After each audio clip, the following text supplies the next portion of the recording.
Hi there, welcome to another very short Twitter news about Utopia in Stellaris, mainly.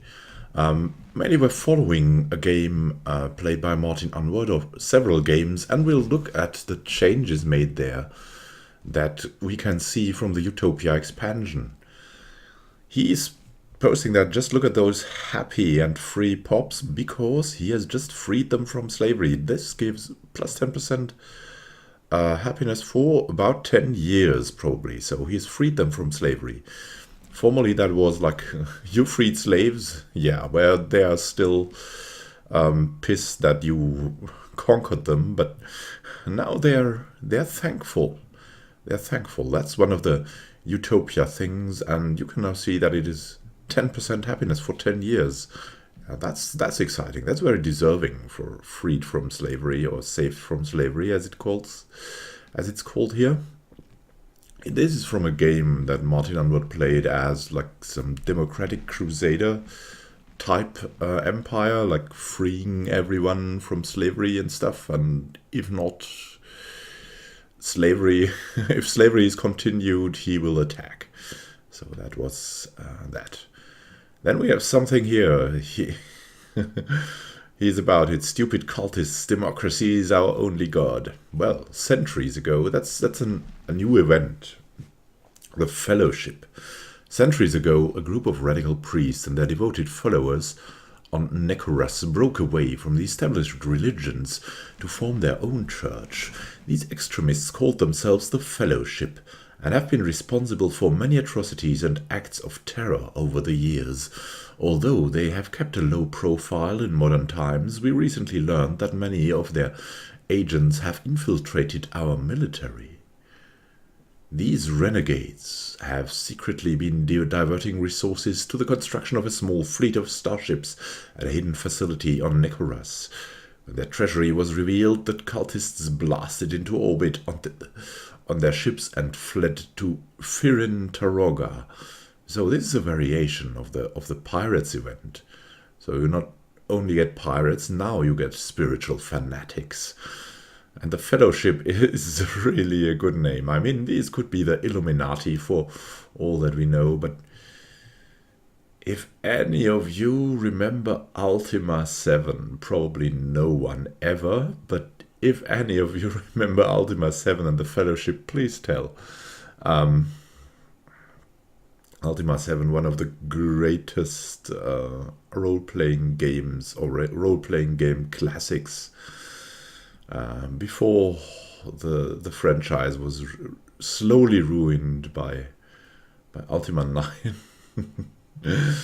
Oh my god, yeah, but nice to have some more and some different events for the start. So, let's see here. All species in the Nekorath Confederation enjoy a life of liberty and abundance. All are expected to fight for those freedoms. So, you can see here that he has adjusted all the rights here. So, you not only have policies, you also have citizen rights. You can see that there are different species here.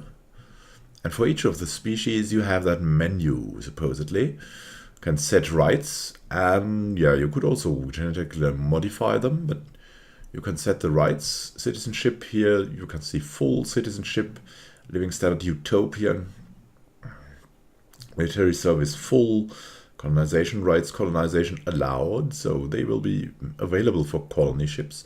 Also for the sectors, if you have a sector saying like colonize automatically, then they will be chosen too. Population controls, no population controls. Migration, also no controls. Slavery type, chattel slavery. And purge type, extermination. What? But as he's not using these two, so it's basically no problem. It's nothing that changes much. So let's continue. Let's look at another screenshot he posted. Oh, by the way, that's not a screenshot he posted. Really, that's about a change. In 1.5, banks keeping the details map mode off will now give you a less cluttered galaxy map where only unexploited resources show up. So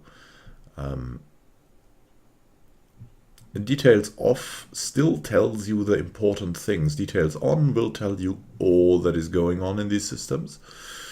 So details off is now the go-to mode if you want to see what to do next. You can see here, yeah, I need to build the research station, at least one, or something like that. So that's going to be pretty good. So let's see about the next one. Yeah, Paradox proudly presents Paradox in concert. Well, that has not that much to do with Utopia, but they probably will, or yeah, they probably will show off some of the music there that is also used in Stellaris by Andreas Waldertoft, their composer. An evening with Andreas Waldertoft, featuring Max Wolfson and Rosa Quartetten. So, there's going to be like a half classical concert here. So if you go to the Paradox Con, then you'll have the chance to get that performance. Isn't that great? And maybe we'll hear something of that soon in the next Dev Diary for Stellaris, as this will be about music. So let's see about the next one. More about the Nekorath Confederation. Soon all the galaxy will be free. So what is this about? This is very interesting, as this is the allied Vivisandia stars, and they are like an independent part of the Hisma interstellar autocracy here, where we suffered much abuse under the oppression, and so on. We have long admired your egalitarian standards, as we would refer to it back home, and we share your values. We have selected and wish to be a part of your nation, if you will have us. So, a splinter group from an empire now joins his democratic crusader empire. So,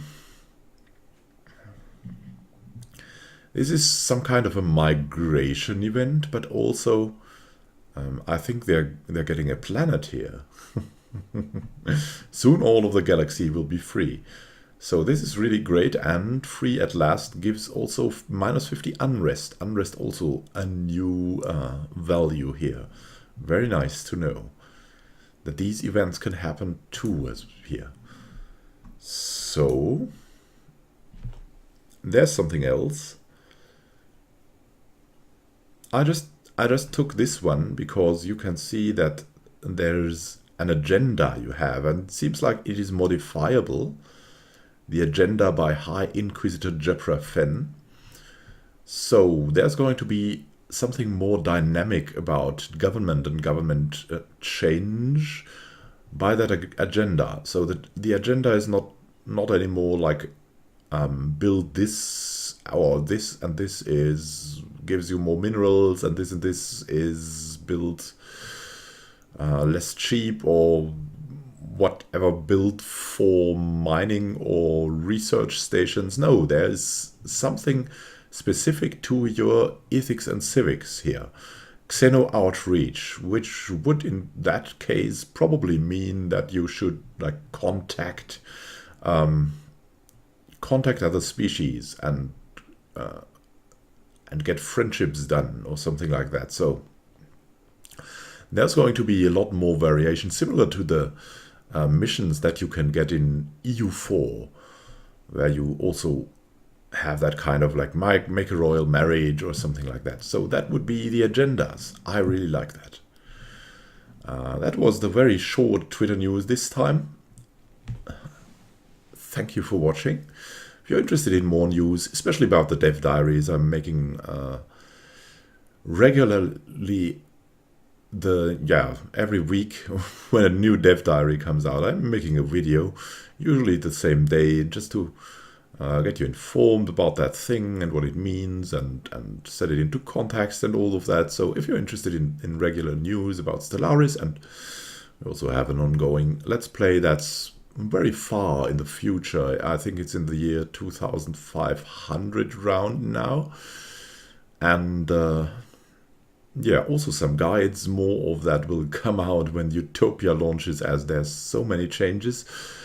Then just subscribe to the channel, because yeah, that will give you the updates about all the Stellaris stuff we're doing. Stellaris is the game that I'm pushing most, as it is so flexible. Other than that, we have some role-playing games, but Stellaris is really the focus of this channel.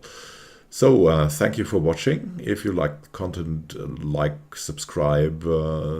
I'd really love to stay in contact. Happy gaming to you. This is Immanuel signing out.